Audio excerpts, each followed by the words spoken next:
Hi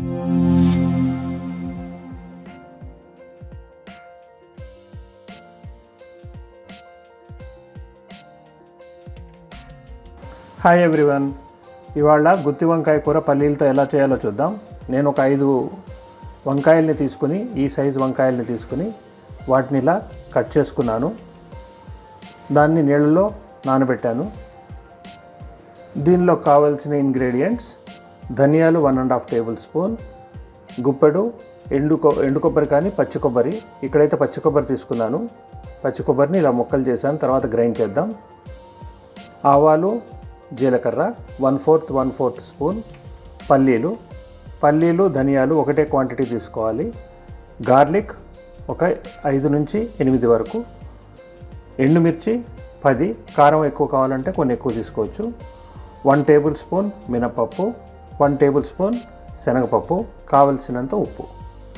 2 to 3 table spoons oil తీసుకుని అది వేడైన తర్వాత మనం దీంట్లోకి ఆవాలు, జీలకర్ర, పల్లీలు వేసి ఫస్ట్ వేయిద్దాం.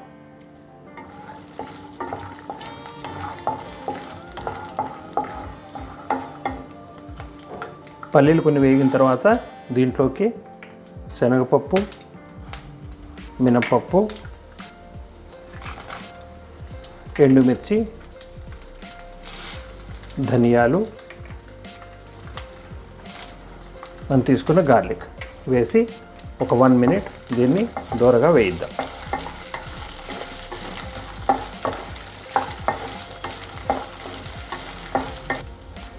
ఆల్మోస్ట్ వేగిపోయాయి కదా. చివరిలో మనం కొబ్బరిని వేసి ఒక్క 10 సెకండ్స్ దీన్ని వేయిద్దాం.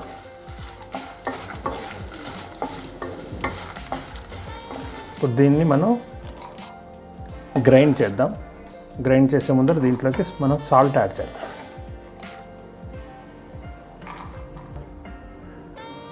మనం దీంట్లోకి సాల్ట్ యాడ్ చేసి గ్రైండ్ చేద్దాం. ఇప్పుడు దీన్ని గ్రైండ్ చేసేటప్పుడు వాటర్ యాడ్ చేయకూడదు. ఇలా పొడిగా గ్రైండ్ చేయాలి. వాటర్ యాడ్ చేస్తే ముద్ద కింద తయారవుతుంది, కూర సరిగ్గా రాదు. ఇప్పుడు పొడి ఇలా వచ్చింది కదా, దీన్ని మనం వంకాయలోకి స్టఫింగ్ చేద్దాం. దానికి మనం ఇందాక ఇలా కట్ చేసుకున్నాం కదా, ఆ వంకాయలోకి కొంచెం తీసుకుని దాని మధ్యలోకి ఇలా పూర్తిగా స్టఫింగ్ చేద్దాం. స్టఫింగ్ చేసేటప్పుడు కొంచెం లోతు వరకు మనం స్టఫింగ్ చేయాలి.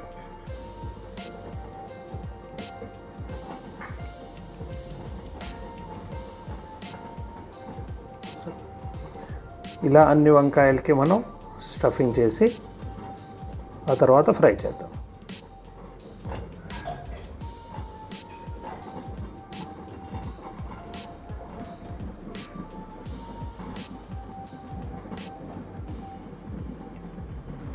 దీంట్లో కొంచెం ఎక్కువ ఆయిల్ పడుతుంది.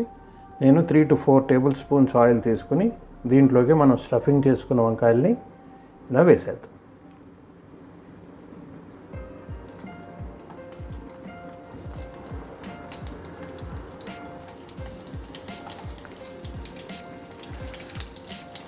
ఇప్పుడు స్టవ్ని లో ఫ్లేమ్ మీద పెట్టి దీని మీద మూత పెడదాం. ఎవ్రీ 2 మినిట్స్కి మనం మూత తీసి కొంచెం కదుపుతూ ఉందాం. వంకాయలు దానిలో ఉన్న స్టఫింగ్ మాడిపోకుండా ఉంటాయి. ఇప్పుడు మనం ఒక చాక్ తోటి ఇలా చూస్తే మనకు తెలిసిపోతుంది వంకాయలు ఉడికాయా లేదా అని. ఆల్మోస్ట్ అయిపోయాయి కదా. ఇప్పుడు దీంట్లోకి మనం మిగిలిన గ్రైండ్ చేసినటువంటి పోపును కూడా వేసేద్దాం.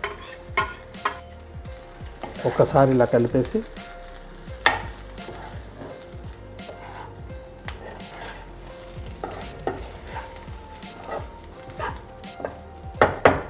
దీన్ని ఒక 1 minute మగ్గనిద్దాం.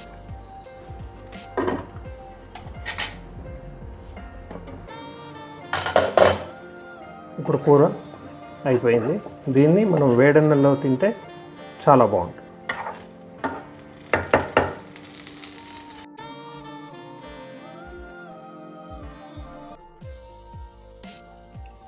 Thank you. Thank you for watching. మీకు రెసిపీ నచ్చితే ప్లీజ్ లైక్ అండ్ సబ్స్క్రైబ్.